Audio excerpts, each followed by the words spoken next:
Hello and welcome to our second edition of Better Together Weekly Capital Updates. I'm Angela Hughey, the president and co-founder of One Community. So proud to be here with my dear friend Michael Soto, talking to you about all things Arizona. Michael, how are we doing this week? You know, it's been an interesting week. It's been an interesting couple weeks because we have legislative sessions all over the country, and in Arizona, we are no exception. Our legislative session began on January 8th, I believe, and so we're multiple weeks in, right, and seeing a lot of bills moving. We're seeing a lot happening, starting to see hearings happening, and so it's been a busy, busy week. But we've got lots of updates to share with folks because of that. We do, indeed. Yes. So we actually did a little presentation for everyone because we wanted you all to be able to follow along if you happen to be, watching our weekly update from a computer or from your desk. So can we get our presentation up? And Perfect. this is fantastic. So can you walk us through kind of what's going on, not just in the great state of Arizona, but throughout the nation when it comes to LGBTQ Yes. legislation being introduced? Absolutely, because we promised to educate, right? That's Right. a part of what we're Number here one. to do, right? Is yes, number one priority, educate folks, make sure that people really have an understanding of what's happening in Arizona, but also what's happening across the country in terms of legislation. And so this map right here is such a great starting point, right? So the Movement Advancement Project is this incredible organization that tracks public policy and how it impacts different groups of people. And the LGBTQ people are one of those main groups that they look at. And Right. so this is their 2024 overall map as of this morning. And as you can see, if we would have looked at this map, and if you and I would have looked at this map in 2019, 2018, it would have been a really different map. There would have been a lot less red. We were really making some strides in terms of LGBT equality. And we, still have made huge strides in lots of areas, but we're also seeing sort of this renewal of culture wars and this renewal of legislative and policy attacks on LGBTQ people, right? And what I should be even more specific than that, legislative attempts to limit the civil and human rights of LGBTQ people. That's really what we're seeing, right? So taking sort of the charge language out of this. And so you can see here the red states, that's states that have the least amount of equal protections under the law, right? That's what we're talking about here. We're talking about equal protections under the law. And so red is the least amount of protections for LGBTQ people. The dark green is the most amount of protections. So you can see Arizona, we're not red, but we're orange. And so we're just above red. We're just right? above red barely. We're like flashing a Yes. warning sign. We are. Right? We are. Absolutely. That's a really good way to frame this is like it's that caution, be aware, right? This is the trend is not positive in terms of equal protection under the law for LGBTQ people. It's negative. And so that's the state we live in today. And as you can see, we see orange and red are, at least half They're the the country, if predominant not more. colors, So, right? yeah, I they're mean, the they predominant really, really colors. are. Exactly. So we have work to do. We do. And we have We work do. to do in this great state, but also Yep. throughout the nation. And I think that's Yes. important because, we mentioned on our first show that you and I co-founded the Equality and Fairness Campaign. We did. And we did it because we know that LGBTQ Americans deserve equal protections Yes. and that we don't all live on the coast. And, Yeah. and I think that this map really shows that it is the coastal states that have the most protections. Yep. But the majority of us live somewhere in between those two coasts, right? Exactly. And so there's a lot of work to do. Yep. And I really want us to keep working, and get out of this flashing orange Yeah. and into that light beige and start turning green, right? That's really Exactly. important. I think it's also important when you look around Arizona to see that there's an awful lot of green There around is. Arizona. Yep. And that matters when it comes to a talent attraction standpoint, to Yes. a businesses wanting to move here standpoint, Yep. all things that we'll get into when we start talking about why we are so supportive of equality and fairness for all Arizonans. But I Exactly. don't want to get off track because I can do that. So I'm trying to stay more linear. This Anything all else makes sense. you want to talk This- about before we move to our next slide? That's all the major points for this slide, right? Okay. And so let's move to the next one. So this map is talking about a new trend that we're seeing just in the last few years, where there's this attempt to change who has access or limit who has access to public facilities in either public places generally or more That's Utah and Florida. So 2 states, generally public facilities in all public buildings, but the majority of states on this map is public facilities in public schools. So K through 12 is what we're talking about? Absolutely, right? absolutely. And so you see the orange states there, right, and where the little exclamation points are and all these sorts of things. We're seeing these attempts and the red states to basically say transgender people cannot use the public facilities in K through 12 schools. Exactly. So it says that students, right, because we're talking about the majority of these impact K through 12 schools, that students would have to use the facilities assigned at birth for their gender assigned at birth. And so I want to move to the red states really quick, Yep, because let's that move to goes those. beyond K through 12. it does. So Okay. it goes to all public buildings. Okay, so as a person who's transgender, Yeah. explain this to folks, Yep. right? So Yep. this means if you're in Utah, Yep, which I'm in Utah a lot. We're in Utah We a go to lot. Utah a 'Cause lot? We do a lot of work with Utah, and they're our neighbor state. And Yeah. so, like we do a lot of work building coalitions with our neighbors, right? Because we try to create, we want the Southwest to be an attractive place for businesses, right? And for for the people big to feel games. safe and living here and all of those funny things. all like those lovely safety. things, Yeah. right? All those things.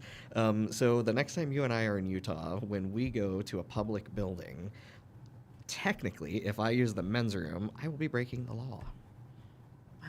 Yeah, which I'm going to have to do because I'm not going to use the women's room. So You shouldn't be using the women's. I should not be using the women's room. It's wildly inappropriate. I cannot imagine opening the women's restroom, walking in and not having I would say women to be you, like, Michael, what the I love heck? you, but please get out of the women's room. Is Exactly. what I would say to you if we were in the great state of Utah. Exactly. Or in Florida, for that matter. Or anywhere, Right, right? It right? just doesn't Yeah. make sense. And So what's the penalty? well, first, I think even before we get to the penalties, how do you enforce it, right? So, like, how do Are you going to do it? even- Are you going to search people? Exactly. So, like, I mean, part of the why these kinds of laws don't make sense and sort of the nonsense that they introduce into the world is like, how do you actually enforce these bills, right? Without having somebody at the door of every single public restroom in a public building, how do you actually enforce this? So right? it's unenforceable. Right. I also think it's trying to create like this oppositional piece Yes. towards transgender Americans. It is, right? and creating And try to isolate folks. absolutely, and creating sort of a neighbors reporting on neighbors phenomenon, right? Which we've already seen with trans athlete bills, right? And in fact, actually in Utah just this week, a state board of education member, she posted on social media, she reposted essentially a basketball that. game Mhm. advertisement, Yep. right? Yep. And there was a young woman who had short hair and was muscular because she's an athlete. And this state board of education member basically posted something that said like girls basketball with ellipses, basically insinuating that this young person was trans, and a trans woman or a trans girl, right? And so had been assigned male at birth, which was not the case. This is just a young woman who's very athletic. Her parents were outraged. I mean, the whole, like, even the state legislature there is outraged. Like, it's pretty egregious. But what these laws do, whether they're these trans athlete bills or these facilities bans, what they do is they create a culture where where an individual can say, I suspect that person of being transgender, which is like gross and weird and a huge invasion of privacy and a surveillance culture and all sorts of very strange things that like are typical in perhaps authoritarian and fascist states, but shouldn't be in a democracy. So let's right? go back to the female basketball player. I'm Yep. going to imagine she felt bullied. Oh, I can't even imagine how bullied she felt by a representative of the state, right? Like this is someone who is sitting on the state board of education. So the board that governs all public schools, one of those members is bullying you as a young person, as a teenager. How egregious and horrible is that? I don't really have the words right now. I know, it's appalling, right? It's just shocking. And It's a huge public safety issue. it's a massive public safety issue. It's a massive privacy issue. It's a massive issue in terms of how do we allow government to infringe on the personal liberties, rights, and private lives of Americans, or don't we? Right? And like there's No, so many the answer's issues. no. Right. The answer is we should not. But there are so many massive issues with these laws because they do try to govern things that should not be governed by the federal government or the state government, right? Like these are, we know that there should be limits to government, right? This is sort of a classical argument in terms of democracy and freedom, right, and personal liberty, is that government shouldn't govern every aspect of our lives, right? That just doesn't make sense. It creates a state where we don't actually have access to personal liberty or to agency and choice, right? And we don't want that. We want people to be able to make choices about their lives, like where they work, where they live, where they shop. Right? And to live freely and authentically and safely. Safely. You should feel safe being who you are. You really should, no matter who you are, right? You should have, that's what equal protection under the law is about, is that every American is equally protected and kept safe from unnecessary infringement by the government. Infringement and harm. This is harm. It is harm. Okay. It is. Yeah. So we have to watch what's going on in Utah. We do, and we have to watch what's happening in Arizona. In our great state. Exactly. So this gets us to one of the bills. So we're watching basically 24 bills right now, just in Arizona. So just in Arizona, not around the country. One of these bills is called SCR 1013. And so this is a Senate concurrent resolution, which is essentially... I was going to say, can you explain to folks that are listening and watching what a Senate concurrent resolution is? Yes. So this resolution is essentially a legislative ballot referral. And so why we're watching this one in particular is that this bill, unlike normal bills that start in the Senate or the House, this bill would not have to go to the governor's desk. This bill, if it's passed by the Senate and the House, it would go to the ballot in November, right? Because we have an election happening. And so this bill, for many reasons, just so many reasons, including the ones that we just talked about, infringement of liberty, safety, privacy, right? Government infringement on the choices of individual Arizonans and their families, right? All of these things is not a good idea. But also just, this is just, I think this is why we have civil rights laws in general, right? Because we know that in terms of marginalized communities, minority communities, we have to have some base level for equal protection, right? Because we know we're not good at doing that as a nation or as a species even, right? And so that's where you get civil rights laws. It's because, as a species, we're pretty bad at protecting the little guy sometimes, right? As protecting people in the minority. And so, this isn't really, putting this up for a legislative referral to the ballot just doesn't make sense for a million different reasons, including that's not really how civil rights protections are done, because we don't do that very well as a majority. But if I'm hearing you correctly, obviously they're trying to bypass the governor, obviously, with it being a concurrent resolution. We have an ally in Governor Hobbs, who absolutely wants to have an Arizona that was for all Arizonans. She does. And so pretty mean-spirited, right? Like just trying not to go through the typical legislative process. Exactly. Is this specifically meant to harm trans kids in K through 12? It is, yeah. And so this bill, so SCR 1013, basically would do two major things. It would be a facilities restriction for transgender students, right? So this would be same thing that we're seeing in those orange states on the map, right? Of K through 12 schools, public schools, right, where you're not allowed to use the gender facility that makes sense for you. Exactly. That makes sense for you as a person, that makes sense for how you're presenting, right? And depending on age in a K through 12 school, that could mean, trans boys with facial hair, right? Like, who knows, right? So all of those reasons why we want to respect folks and their gender identity and expression and the bathroom facility that they go in would be out the window suddenly, right, in K through 12 schools. But it also addresses pronouns. And so this basically it's just in a bad way, right? So this basically limits so without express written parental permission, right? I think that's the exact language. I want to make sure I get this correct. So it would require, sort of this far more,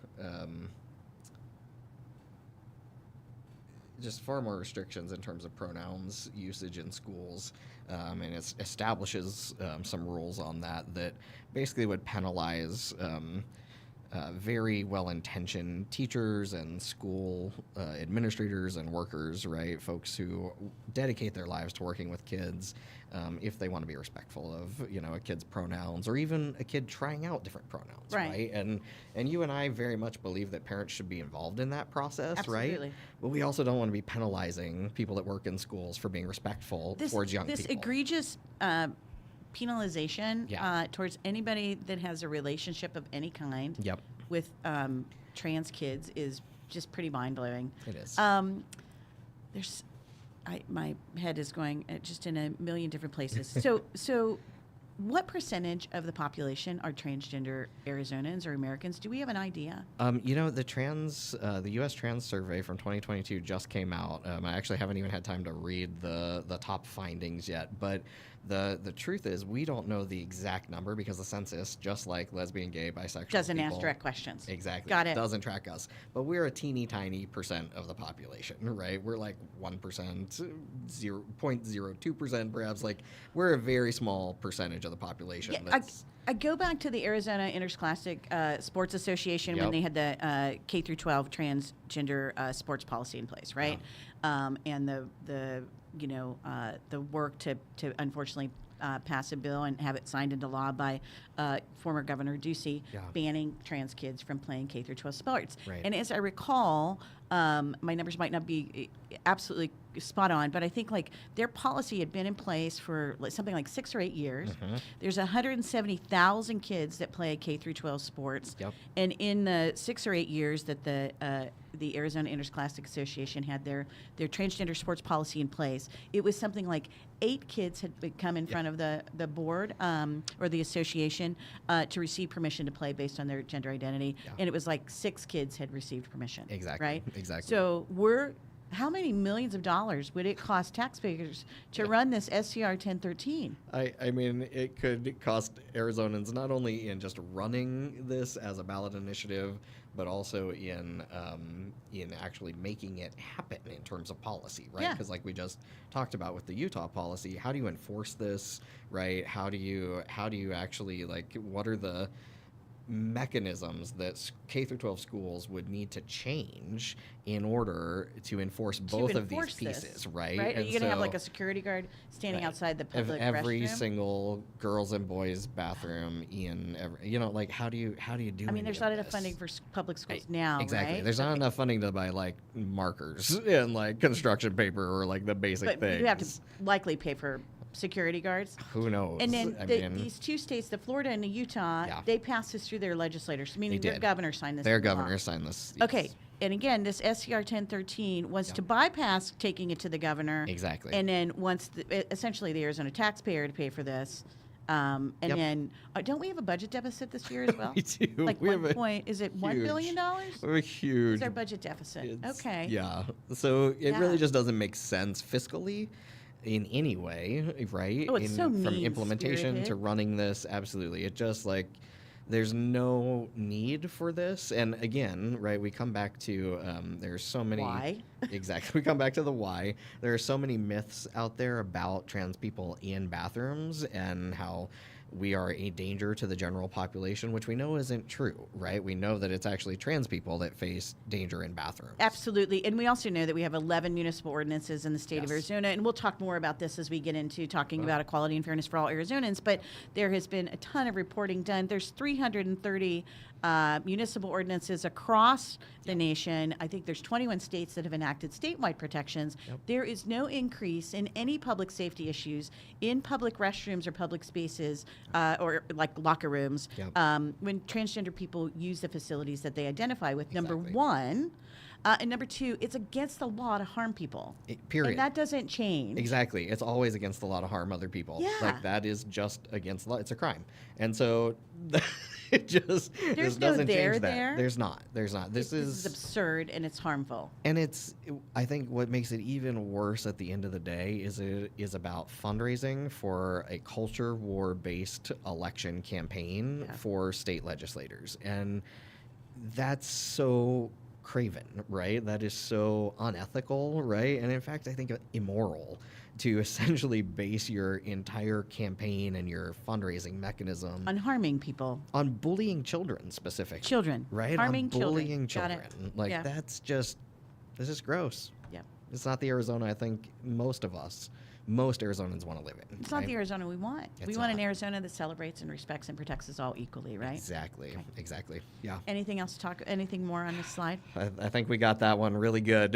We got one more map to go through. Maps are hot today. I know They're these hot are maps. a lot. So we hope these are really helpful for folks too, and really educational. So if we can go to the next slide. So Did I go back? yes. I'm sorry, I No did. worries. Here we go. Okay. So this map is about hate crimes laws and hate crimes laws that are inclusive of LGBTQ people. And we're talking about this one, I guess, both for a good bill, but for alarming reasons, right? And so since the pandemic, we have seen a massive increase in hate crimes across the board in this country, and that's race-based hate crimes, anti-Semitic hate crimes, and LGBTQ hate crimes, Yeah. right? And so very alarming. Since October 7th of last year, we saw an over 400% increase in anti-Semitic hate crimes alone, right? So we're living in a time of polarization, extremism. We're living in a time in this country and really globally where we're seeing nationalism rise, and as a part of that, not fascism, but authoritarianism and leaning towards fascism, right? Governments being elected throughout the world, and that strand of political thought and reasoning rising in popularity in our country, which is alarming, right? We saw this between World War I and World War II in this country, right? We've seen this in different times. We always sort of have to, that's what a democracy and a republic is about, balancing ideas, right? We've got lots of different people that think and value in different ways and different things. But what we're seeing right now is that there is this distinctive persecution of marginalized groups happening, right? Of minority groups. And so that's of the Jewish people, right? It's of people of color of all kinds, right? From black folks to, anti-Islamic hate crimes, right? To anti-LGBTQ hate crimes. And so what we see here is that Arizona has some protections, right? So we do have a law that is inclusive of sexual orientation for hate crimes, but also our hate crimes law isn't a crime in and of itself, right? It's a sentencing enhancement, exactly, right? Exactly. So explain what a sentencing enhancement is versus a hate crimes law. So a hate crimes law, so this country has a federal hate crimes law, right? Okay. So that passed, I think, in 2005. It was the Matthew Shepard and James Byrd Hate Crimes Act. And so that makes hate crimes a felony, right? Or at the federal level. And so that's a very important thing, but it also has a little bit of unequal protection in terms of sexual orientation and gender identity. Okay. So for race, religion, national origin, those sorts of things, there are stronger protections in even this federal hate crimes bill. So you can punch, if someone punches someone from another person for the color of their skin or the religion that they are, that would qualify as could qualify as a federal hate crime. Okay. But when it comes to sexual orientation and gender identity, if someone is beaten because they're a trans person, and that is explicit in the, people are beating you up and calling you names that are based on being a trans person, that only will qualify under the federal hate crimes bill if it includes interstate commerce or crossing state lines. And so there's unequal protection for LGBT people in terms of this federal bill as well. So then it's really important that we have a state bill that has equal protections for everyone. And says if you punch someone or if you murder someone, doesn't matter the severity, right? The severity matters. Or if you threaten a bomb in a place of business. Exactly. If you do any of those things, and it's about, this is about either religion, race, sexual orientation, any of it, right? Or gender identity. It's a hate crime. Got it. Right? And so... And it's a felony. That's another part. It's an actual crime in and of itself. Right. Right? So today with our hate crimes law here in Arizona, one, it only covers sexual orientation and race, right? Religion, national origin, these other categories, but it doesn't cover gender identity. And so really, trans people we are need excluded. And trans people overwhelmingly are, victims of hate crimes. Absolutely. We know that trans people have disproportionate amounts of disenfranchisement, violence inflicted upon us, all of these different things, right? And so right now, it's just that sentencing enforcement. So someone could be charged with assault or making a threat, right? Or, any number of crimes, but they aren't charged with hate crime. That sentencing enforcement only comes in after they're convicted of a different crime. Okay. And then the sentencing enforcement can add time, right? Or add fines or add something to their sentence. But if this bill, and so pulling up my And this information. is the bill that's introduced by Representative Alma Hernandez. Exactly. And so this bill is HB 2886. Got it. And so this is a really good bill.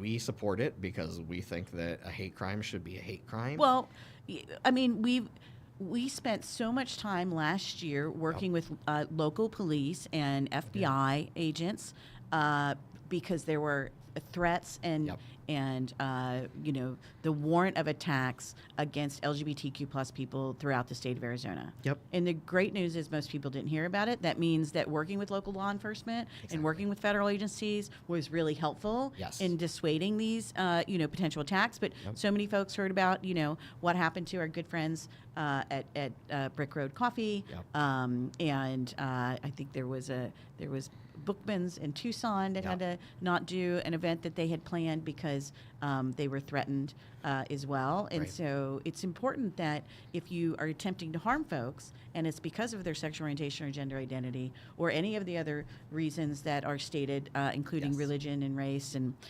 national origin, that this is it's a felony. It's a crime in and of itself. It's a felony. It's something that there will be a deterrent, right? Like that's the most important part of this is that there's actually a crime on the books that is a felony that will deter bad actors from targeting us because right now there's not a lot of incentive. Deterrence. Exactly. Right. There's not a lot of deterrent. So I can threaten you and just nothing happens to me. Exactly. And even at that federal level for LGBT people specifically, calling in a bomb threat might not even qualify under that federal law if you're not in another state, right? Wow. Or if you're not threatening interstate commerce, right? And so there are so many reasons why we actually need a hate crime law, right? A hate crime bill that says it is a crime, a felony to do this to all of these kinds of people. Exactly. From, Yes. from doing harm to our community and to any minority community. Exactly, because right now, in some ways, without that, especially as we see this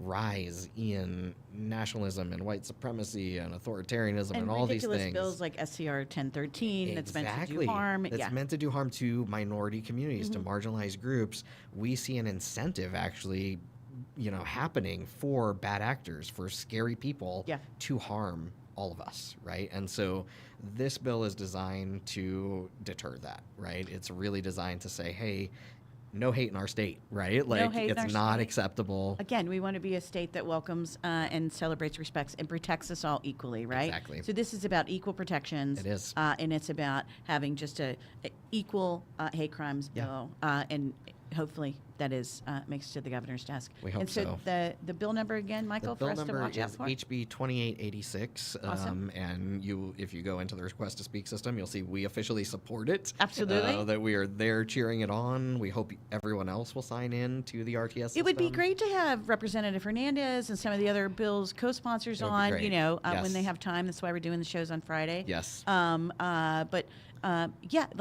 also we have a bill tracker on the One Community site now too, right? So that's new this year. You can go to the One Community site, hit the drop-down menu. It says Arizona Bill Tracker. Yes. Anybody can sign up to receive, email alerts and alerts on the bills that we're tracking real time. So we think it's important that all Arizonans are informed about potential legislation that impacts us all. Exactly. Yeah. Exactly. So those are kind of the two bills in Arizona that are really sort of weighing in on some national trends, both in positive and negative ways. Right. So, okay. Should we switch to non-discrimination? Let's. My favorite thing to talk about: equality and fairness for all Arizonans. I love it. Talk about how much time do we have on the live stream? Can we talk for hours? We could. We could talk about this for hours. We really could. Okay. Yeah. So let's talk about equality and fairness for all Arizonans. I love it. Oh, this is such an important bill. Yeah. I think, you and I have spent years working on this now. I mean, Literally years. literally years. And we have not aged a bit, I No. have to say. Younger, in fact. Absolutely. Like younger. I mean, this bill, Equality and Fairness for All Arizonans, is so important because the aim here is really to create greater equal protection for all people, right? Greater equality, greater fairness in every aspect of life. Bridge building. Exactly. The LGBTQ community is such a diverse community in Arizona and everywhere. We're a part of every single kind of community that exists. And so it doesn't make sense to us to write a non-discrimination bill that would exclude anyone, right? And so our bill really makes a huge attempt to increase the number or the percentage of the state, right, from 48% protected by these non-discrimination ordinances in 11 municipalities to 100%. Right. Well, and we'll get into. I want to share the map of where the protections are too. So here's the big thing. I want to talk about the fact that it's employers with less than 15 employees. Very important. Because you had the Bostock decision, and we've got a slide coming up that talks about Supreme Court decisions that are taken into account in like how this framework for equality and fairness happens. But we have federal protections through Bostock, the Supreme Court decision. If you work for an employer that has 15 or more employees. Exactly. Right? And that's the Equal Protection Office, right? So anyone who works for an employer that has 15 or more employees, right, through the EEOC can file a complaint if they think they're fired unfairly or not hired unfairly or anything like that.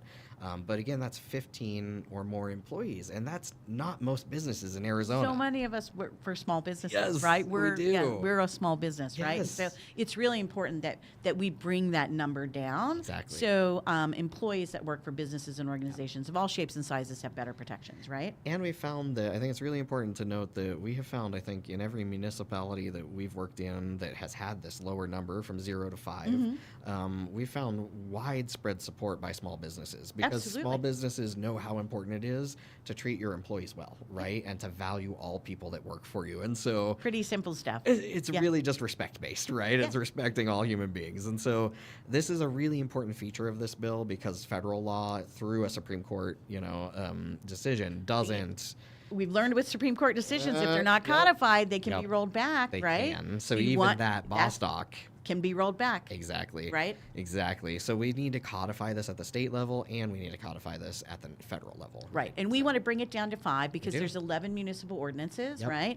And they have 7 of those ordinances are at 0 employees, and then 4 of them are at 5 employees. Exactly. So the idea would be 5 employees across the board for any municipality that doesn't currently have LGBTQ inclusive municipal ordinances. Exactly. Right? And it's also, I think, important to note that California's state law is at 5, right? And so we're kind of, we like to follow best practices. We love to do that. We love to borrow great ideas from other people and say, let's do that here. And so we thought 5 was a really good number that our neighbor California uses, and it works well. So Absolutely. Let's do that. All right, so this is I think a really illuminating map, right? And so because they're teeny tiny little white dots on this big red map of Arizona. Well, Arizona's a huge state, right? Yes. We live in a massive state, and it's really important that even though we have these 11 municipalities that have these LGBTQ inclusive non-discrimination laws on the books, that means that while population-wise we may be covered by 52%, it means that land-wise we are Go to the next slide to show where we're really at land-wise. Yeah. Less than 15% of the land that's in a Arizona. Shocking number. So, I always talk about Sherry and I because we love to go on staycations and drive all over this big, bold, beautiful state. And, the big thing is that we always talk about is your rights shouldn't depend on your zip code, right? Yeah. Like we live in Midtown Phoenix. We love being in Phoenix. But depending on where we drive, right? Like we're driving, we're on our way to the Super Bowl. So we're driving out of Phoenix tomorrow. And once we leave the Phoenix city limits for a large portion of that drive throughout the great state of Arizona, we actually lose protections. We lose protections in employment, in housing, and public accommodation. So that means the retail stores that we swing by, because I'm going to need snacks on my road trip. Exactly. Right? So when you stop in Kingman, right? They could turn us away. Exactly. Lawfully turn us away. And why would you ever want to turn me away? I have no idea. I mean, you're there as a great person, smiling, I'm here to spend money in your business. store. Exactly. Or even worse, if you got into an accident. Yeah, in that's the Kingman, tough part. right? Or Lake Havasu or any of these places, Yeah. right?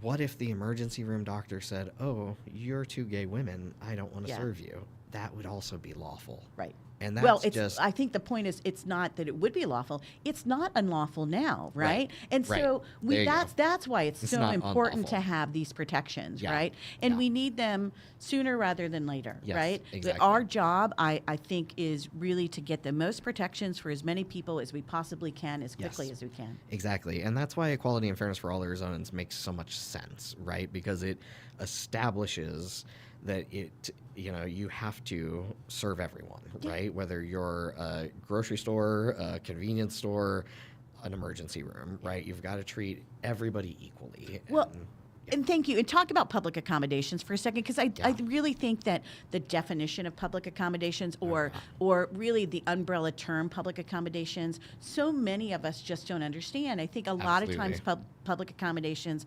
people mistakenly believe that we're talking about public restrooms. Right. Right. We're talking And about that's a lot it. more than that. We're talking about so much more than that, Yeah. right? We're talking about the ability to go grocery shopping on a Restaurants, weekend. hotels. Exactly. The opportunity to just live in public life. That's what doctor's public accommodations office. are. Exactly. The hospital. The emergency room, like so many things. It covers so much more than just using a public restroom, which is also a human necessity, by the way. So that's an important thing for all Sure. of us to have access to. But it covers so much of your life. Going to the mechanic, right, to have your car tuned. Like, I mean, pretty much anything that we do I like to within say our it's lives. got a door on it almost, right? Yeah. Like, that's public accommodation. That's public accommodations, and so that is just the vast majority of what any of us do outside of our homes, right? Got it. Like, and really the only exception to that is K through 12 schools. Right, and we're gonna talk we're about gonna that. talk about that. Okay. Yes. So Next slide. Next slide. I love these slideshows. All right. Oh, so this is a really good one. Federal laws to consider. So, state laws are so important, but it's also important to understand the federal landscape of laws, because federal law in many cases can trump, state law, right? Can we find a different I know, word, maybe? I would like to find a different word. I don't know what the right can take precedent over Take state precedent laws. over. We'll There we use go. several words. There we go. I like that. I like that.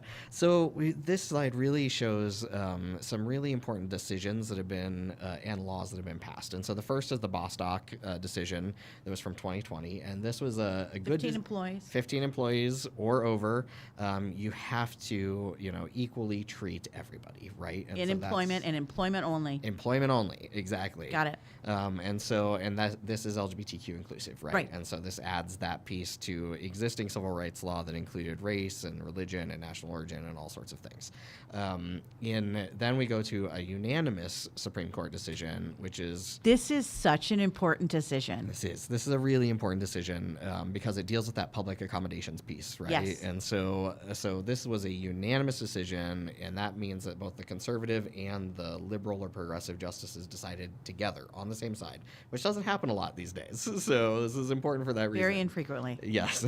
So Fulton v. City of Philadelphia, right? And so this basically was a case that the Catholic Social Services in Philadelphia brought and said that they were not treated in the same way as other agencies by the City of Philadelphia. Well, and what the city of Philadelphia wanted to do, right, is they had an LGBTQ inclusive non-discrimination ordinance in place. Exactly. And they wanted to mandate that Catholic Social Services, which is a faith-based organization, Right. follow the same non-discrimination protections. Right, but they gave exemptions to others. And so Right. if you give exemptions, to others, this Catholic Social Services wanted that exemption as well, but they were being denied it. And so you have to treat people equally under the law, right? All people equally under the law. And so that's and where all this came in. municipal ordinances have exemptions for religious-based organizations. state, and state-based laws. And laws have so them. Yep. This is non-discrimination laws in general, not just in regards to LGBTQ people, but in just regards in general. to everything, Got it. have religious exemptions. And so this is how those laws are done. I know that there are lots of people that have concerns about that, perhaps, but I would say those concerns are more not legal, but political, typically, right? Because this is how these laws have been done for a very, very, very long time. And so we've seen that non-discrimination laws are still very effective and protect everyone from LGBTQ people, when they're inclusive of us, to people of color, to people based on their religion, their national origin, anything like that, their ability, right? Their ability or disability. And this is really about employment, housing, and public accommodations. It is. Right? It is. And we know that even with those religious exemptions, for all of those categories, these laws are still effective, right? And still protect people in those areas of employment, housing, and public accommodations. And and when you cover all three of those, you're kind of covering like all of life, right? So that's sort of the theory there. Got it. So that's the Fulton case. Can we go back to the slide? Excellent. So then we've got 2022. We've got President Biden signing the Respect for Marriage Act, which you and I were there for the signing, which Pretty was cool. so That cool. was a cool day. That was a great day. And what this bill does, again, what it does is it seeks to codify as much as possible at the federal level the Obergefell decision. And so with the Dobbs decision, right, we saw a rollback of something that had been law of the land for decades. 50 years. Exactly. We don't want to see that happening with these LGBTQ plus community protections, right, in terms of federal law. And so the Respect for Marriage Act, what it did is it said as long as there's at least one state in the union that recognizes LGBTQ marriage and interracial marriage, which fascinating that we're having even that conversation, right? For longer than 50 years. Yes. So as both of these two types of marriage are protected regardless of if the state of Arizona has a constitutional definition that says, which we do, that says marriage is only between a man and a woman, right? Or if by some crazy happenstance or crazy effort, really it would be more than happenstance, we somehow got a codification into the Constitution or into the ARS, the statute, that said only people could only marry people of the same race, right? Which let's hope that doesn't happen. That would be wildly awful. But that has existed and still exists in some places, right? And so those anti-miscegenation laws, we don't want that. We want people of any consenting age, right, any kind of person to be able to marry the person that they love. So the Respect for Marriage Act basically protected that and said as long as there's one state in the union that marries people, right. Other states Well, Sherry and I got married in the recognize state of California. I love the story of our marriage certificate is just so fascinating to me because we get married in California and it doesn't have any protections. Right. But then the opportunity for equal marriage is rolled back like 3 or 4 weeks after we get married in California. Right. And then obviously, in 2015, there's a district court decision that says marriage equality comes to the great state of Arizona. And so the question is, well, how many rights and protections do we have as a married couple now? Yeah. But it's really not until we get to the Obergefell decision where we have federal protections. Yes. And those are 1,138 rights and protections that protect all married couples, including same-sex couples. And interracial couples. And interracial couples, all couples that are married, right, which is so important. Yep. And those rights can now never be taken away because of the Respect for Marriage Act. Exactly. Okay. So we want to preserve that, right? We want to make sure that families have the right to be a family. Yeah. Real important. Yeah. And that the government doesn't get to decide for us who has a right to be a family and who doesn't. No, and it's really important to codify these laws, right? I mean, so without important. a doubt. And that's part of this conversation with the Equality and Fairness for All Arizonans Act as well, because there's a codification piece in there, right? There is. We are codifying these laws to be inclusive of LGBTQ people as well as all other people, right? And so if we go back to the slide, I think we've got one more decision to talk about here. So this is the 303 Creative case. We had a very similar case here in Arizona. Brush and nib? Yep, exactly, at the Arizona Supreme Court. And so this case basically is a 6-3 decision, and it came down to giving a very, very narrow free speech exemption around a business. In this particular case, it was websites with brush and nib. It was handwritten invitations. Calligraphy. Right. Wedding invitations. And this one, the 303 Creative, was wedding websites. And so the Supreme Court, in both cases, both the state of Arizona and the Supreme Court of the United States, found a very narrow free speech exemptions for these business owners in regard to the wedding-specific free speech website or invitation, right? And so, and is it specific to the individual businesses that filed the lawsuits? It is in brush and nib 100%. So and that is also very important, right? So these are very, very narrow decisions, and so I think the most important thing that we should take from these two decisions, both in Arizona and the U.S. Supreme Court, is that a large exemption based on religion or based on your conscience as a person, which was the hope, I think, of the people who filed these lawsuits, was not granted by either court. And so there was no exemption under a Religious Freedom Restoration Act or anything like that that said you can, you have a right to practice your religion and practice that in and turn people away if right. you're open for business. So it said that isn't what a RFRA bill is. That's got it. not what a religious exemption is, right? Is not the ability to turn people away or deny them something because of your own personal deeply held conviction. You have a right to that deeply held conviction, your own religious practice or any other conviction, but you don't have a right to say, not going to serve you based on that. Got it. So that's what's important about this. Super important. Thank you so much for that. Anytime. So this brings us to our bill, the Equality and Fairness for All Arizonans bill, which we love. We worked so hard on to help write and create. Yes. I still remember those meetings and God. negotiations. They were fun, but also a little wild. You've gotten a gray hair or two. Yeah, a few. And of course, we have a sign because we wouldn't be one community without a sign. Well, it's important for people to know, right? The brand that and what this means, right? Because that equality and fairness piece is so important, right? Because we like to lift everyone up, right? And we do. And we're bridge builders, and that is why we chose the name Equality and Fairness for All Arizonans Act, right? Is that this brings folks together. Yeah. This is about equal protections while also preserving religious liberty. Exactly, right? because and for everyone. Rights are not like pie, right? Not like pie. It's not only I can only have more if you have less, right? It's not like that. Rights, when you have more rights, I have more rights. Like when we create an environment in this country that truly values the rights of all human beings, we actually create an environment in this country where everyone's rights are more valued, right? And so it doesn't make sense, I think, to a lot of people because we're used to that scarcity mindset, but this is like a generosity mindset, right? It's a bigger pie. It's a bigger pie. Exactly. Pie for everyone. Right, so that when we care about other people's rights, we actually make that pie a lot bigger, a lot bigger. Yeah. And that means that freedom becomes more tangible and liberty becomes more tangible for every kind of American. Yep. And we got a lot of different kinds of Americans in this country. Absolutely. Right? And we don't all think the same and we don't all have the same beliefs. And that's what makes America great. It is. It's what makes our state great too, right? It is. It's what makes all of this great state of Arizona, this great country. They're based on this idea of pluralism, and that basically says that we're a richer people, a more complete people when we don't think alike and when we live differently and when we still respect each other, even though we're different.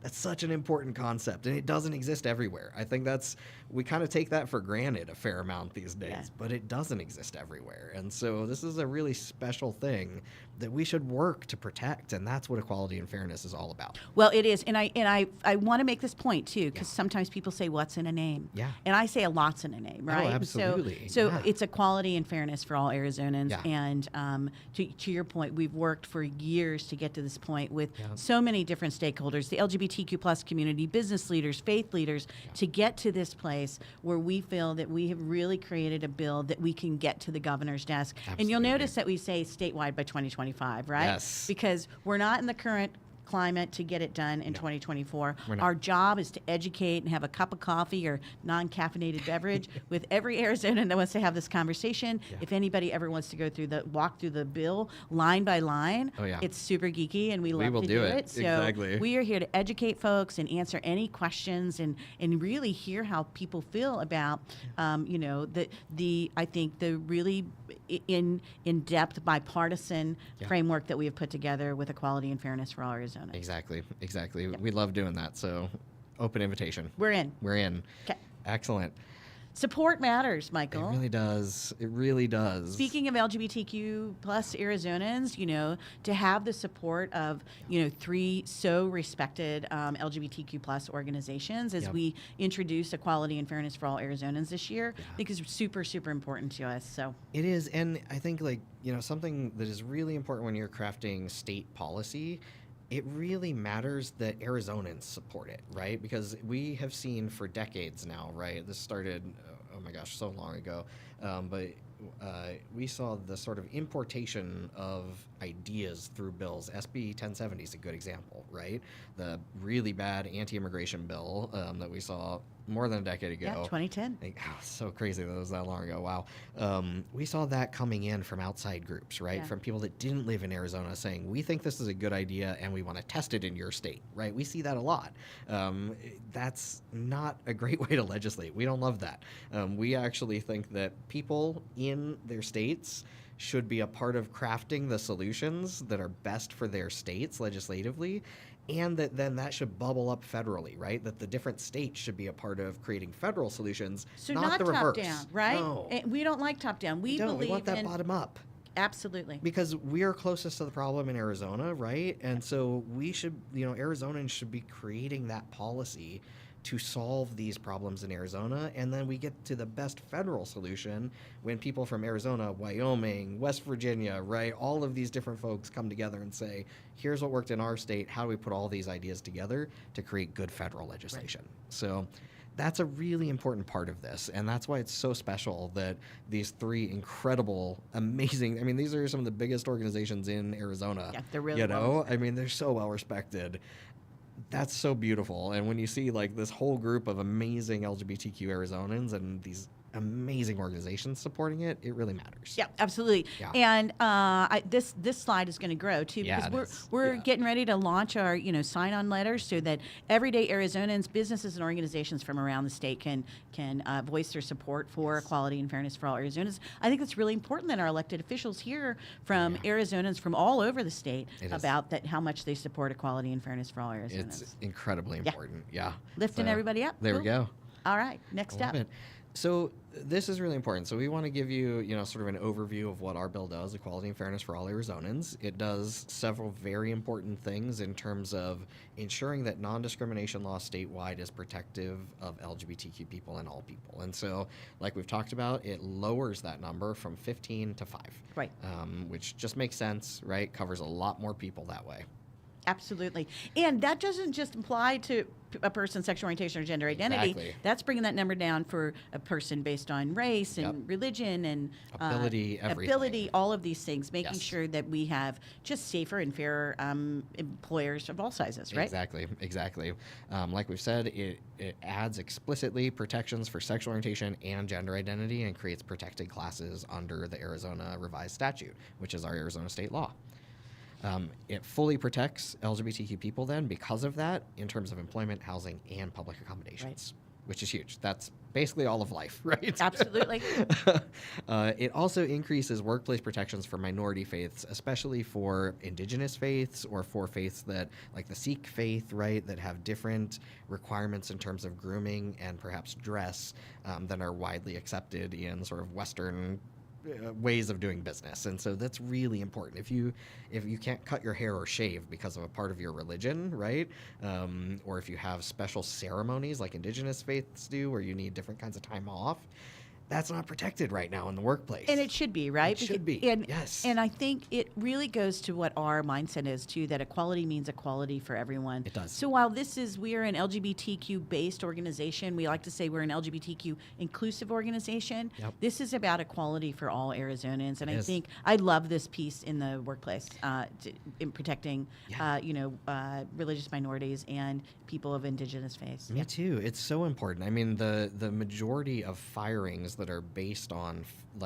civil rights or that civil rights cases are brought against are based on religious firings for religious reasons, right? So that a Jewish person can't work on Saturday, or an Islamic person can't work on Friday, or indigenous faiths, or any number of things. So we can and we want to do better. We can, absolutely. It's and very we want simple. to be, again, a state that celebrates, respects, and protects everyone. Everyone, right? Across the board. Cool beans. Exactly. And then I think we had one more there. This is really important. Last year, Governor Hobbs, she's so amazing.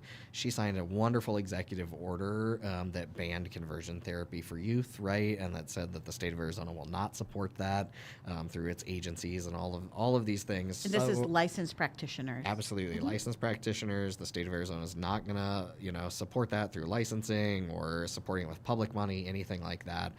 So our bill actually creates this as codified law, right? And says, okay, we're going to take that conversion therapy ban and write it into the Arizona statute. And we've already talked about why codification is so important, right? Exactly. We want to make sure that, so grateful for the executive order, and then let's codify it into law. Exactly. Awesome. Yep. This is an important slide. This is. So, to create a category in law, right, of people, a protected class, you have to define it.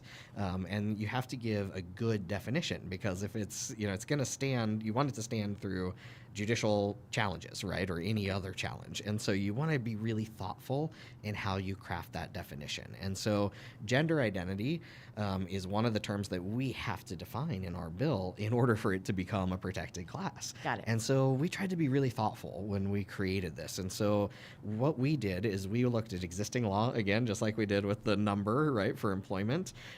We looked at Massachusetts, Connecticut, and Utah, because we wanted a blend of states. So 2 blue states and 1 red state. Exactly. And blue we're finding states, the 1 red. balance, equality Exactly. and fairness. Exactly. I like it. We're onto something. We are onto something here. And we wanted to give options, because trans people aren't a monolith, just like any other community. There are as many ways to be trans as there are trans people. And so we wanted to give options. When you look at the slide, you see here that we're defining gender identity, right, as appearance or mannerisms or other gender-related characteristics of an individual, regardless of the individual's designated sex at birth, that can be shown by providing evidence, including any of the following. Okay? And we bolded any of the following. This is not an all of the above. It's not D. It's any of the following. Exactly. I think that's really important, because I think in particular people that maybe don't read policy could get confused by this, right? Because there's an A, B, and C. Exactly. But it's this is an either, right? Exactly. Any of the following. Yes, any of the following. And I want to go even back a little bit further that says that can be shown by providing evidence. That language is in there because when you go to the DMV or the Vital Records department in Arizona, you have to provide evidence to get your things changed, right? To get your identity changed, or your identity marker changed, or to get a gender marker that is in accordance with who you are or your name, right? You have to take that evidence of a court order, right? You have to take the thing that says, you got to do this, right? Okay. And so that's a part of how state agencies work. And so we provide that language because we want to make this as easy as possible for trans people. Wonderful. To be able to change our names, our identity marker, right, our gender marker, any of those things to be in line with our gender identity. So both of those are really important in this law because it actually makes sure that the law makes sense administratively, right? And it gives trans people options. Again, it's any, not all of the following. So you can do that by providing medical history, care, or treatment of gender identity. So if I'm getting HRT, right, hormone replacement therapy from a doctor, that's proof. Got it. Amazing. That's a great option for someone like me that did that, right? I'm done. Exactly. Consistent and uniform assertion of gender identity. So if you're a trans person, perhaps a non-binary trans person that's not medically transitioning, your assertion of who you are is that proof, that we evidence. Believe you. You are exactly who you say you are. Exactly. So check. Done. Check. Right? Done. So you can do either of those two things, not both, either. Either. And the final one, other evidence that gender identity is a sincerely held part of a person's core identity and is not being asserted for an improper purpose. So again, this is who I am. This is core to who I am, self-assertion. So we've got 3 different ways, 2 of which are saying this is who I am and you should believe me. Yeah. And 1 that says medical history. So you've got lots of options there. You only need 1. And it just gives us options and makes it more accessible for trans people to be able to go to a state agency and say, this is why I need this done. Really, really thought long and hard about every word that was put into this gender identity definition to make sure that it was as inclusive of people as it possibly could be. As inclusive of people and as easy to actually turn into practice for state agencies, right? We don't want state agencies spending 5 years trying to figure out how to make their agency work with this new law. We want it to fit immediately so that right after this becomes law, a trans person can go and make it happen for them and have legal documents, have legal protections that actually work for them as a human being. I love this. It's really important. Else you want to add to this slide? That one I think we're done with. We can talk about it more another time, but if anyone has questions, let us know. We really took a lot of time in creating that definition, though, for an explicit reason. So this is really important. So we've talked a lot about public accommodations. It's most places that have a door. The big exception to this is K through 12 schools, right? Because under Arizona law, K through 12 schools are not a place of public accommodation. Why? So K through 12 schools are a special category of place where people that are of age of K through 12 grades, or people that are specifically licensed and educated and supposed to be there. Yep. Fingerprinted, have, the education to be a teacher, an administrator, right, or a support worker, people that have gone through the necessary processes to make sure that they are people that should be around kids all day, right, and are respected and trusted to do that, right? So that's a specific group of people. So that doesn't apply to everybody, not the general public, right? I'm not a parent. I'm also not a teacher or an administrator, or don't work at a K through 12 school. So you don't have a reason ever to be on a K through 12 campus in any I don't, unless I'm explicitly invited, right, by that school, probably by their principal, right, and probably vetted by that principal to be there, and so that's the one exception, right? But you're kind of vetted through that process of people that know you and trust you and have done that work to know that you're safe for that. So these are the reasons essentially why public schools don't fall under public accommodation. Exactly, because it's a different space. It's not an emergency room. It's not a restaurant. It's not a hotel, right? It's not many of the places. It's not an office building, right, where people work of many different lives and different backgrounds and ages.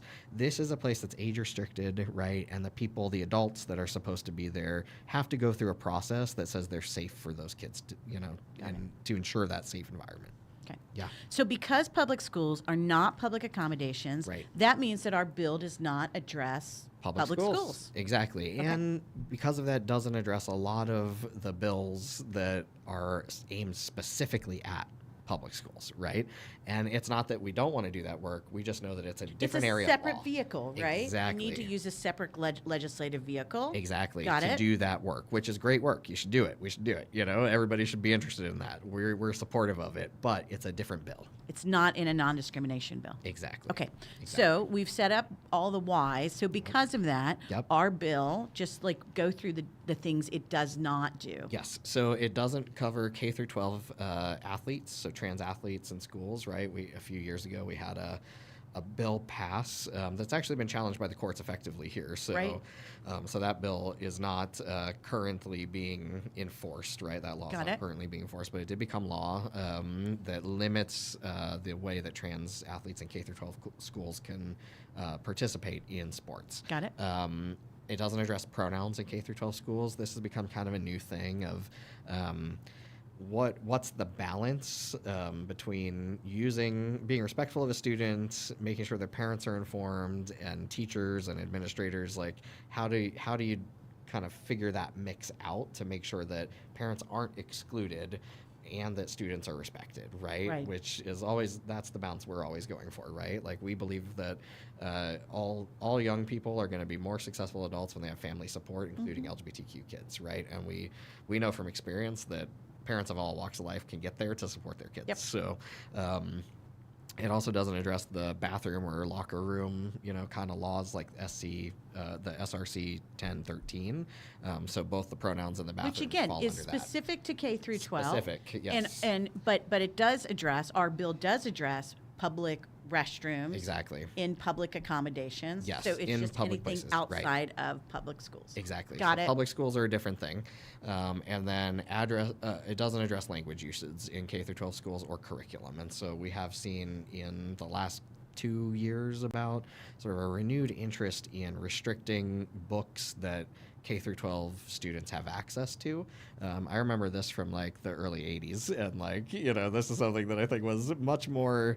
It was maybe in the 50s and the 80s talked about more, but we saw, different school boards kind of saying, oh, you can't read Catcher in the Rye, or you can't read this kind of book, right? Which we know from time that doesn't make sense, and that, a novel is a novel, and kids should read, have wide access to knowledge, and then discuss that, not just in the classroom, but with their parents, right? And with their families, and that everybody's better off when we do that. And so, I think this is a strange sort of recurrence. This too shall pass. Yeah. Got it. You would keep that in mind. This too shall pass, and we should encourage people to read books. That's a healthy thing. Knowledge is good for everybody. Knowledge is power. Yeah, we think that's a good thing. But our bill doesn't address that. Got it. Because, again, K through 12 schools.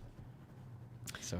Yeah. Okay. I mean, I just think that was a really, really good deep dive into, number one, the bills that we're watching at the Capitol. Yeah. One that it gives us great concern, which Yep. is SCR 1013. Yep. One that we are very hopeful and supportive of, Exactly. which is the Hernandez bill, which Yep. is at HB HB 2886. 2886, Yep. which is the hate crimes bill, Yep. which includes sexual orientation and gender identity. Yes. And then our call to action, right? So, like, we hope that folks have enjoyed listening to this podcast or watching this podcast, Yeah. and like. Everyone always says, well, what can we do? And we always want to encourage folks to sign the Unity Pledge, right? do. Like, Yes. when you sign the Unity Pledge, that's how you get into the One Community Network. Yeah. We'll keep you up to date on all things One Community and ways you can better educate yourself, but also the programs and events that we have coming up throughout 2024. So Yeah. signing the pledge, it important. literally takes 1 minute. Yeah, it's one of the best things you can do to show that you support everyone. Absolutely. Yeah. In a It's just state that we easy. like to say is open for business to everyone, Exactly. right? Yeah. Exactly. Obviously, support our bipartisan statewide update, which is our Equality and Fairness for All Arizonans Act. And the bill number is, Yep. them to sign up on RTS, is HB 2736. 2736. So you can sign up in support of that, and always remember equality and fairness for all Arizonans. Absolutely. You want to find that wonderful title, Yes. HB 2736. And then we are going to start circulating our sign-on letter, too. So Yes. that is a really great way to show your support for what we believe is a bipartisan solution in spirit to get this over the line and truly become a state that respects and protects everyone equally. Yeah. And then engage in our public education campaign, right? We're going to be talking about this bill every opportunity that we get, Michael. Yes. That was like our commitment as we came into 2024 is Yep. that we wanted to have, again, a cup of coffee or non-caffeinated beverage with everyone and anyone that wanted to have a conversation about why this is so important, that we update our state's non-discrimination policies to include sexual orientation and gender identity in employment, housing, and public accommodations. Yeah. And our solution is called Equality and Fairness for All Arizonans. Exactly. It's a simple solution. We think it makes just sense to do it because it creates an Arizona that values everyone. Absolutely. Yeah. Anything else you want to add? You know, we got a lot more of the legislative session to go, so we're going to have a lot more updates in the coming weeks. But it's really fun to share this information with folks, and we hope that it helps you as an Arizonan be a better advocate for yourself and your family. Absolutely, absolutely. And yes, absolutely talking about the Capitol, but as we get into the primaries and the general election Yes. too, we'll be talking about what you expect on the ballot. And I think that's important for people to hear Yes. that those educational sessions will be coming as well, so that we're all Absolutely. making the most informed decisions that we can. Yeah, and it's always important to remember, we believe in bipartisanship. We believe in a healthy democracy represents everyone's point of view. And so, we're not advocating for bills based on who sponsors them and the letter behind their name. Right. We're advocating for bills because they make sense in terms of public policy that protects everyone. And we do the same with elections. We advocate for people that we know or hope that will be the kind of elected leader that will legislate and be a leader for every kind of Arizonan. Absolutely. Yeah. Thank you. So great to Thank spend you. time with you again, and So happy much fun. Friday. Yes. We'll see you all next week.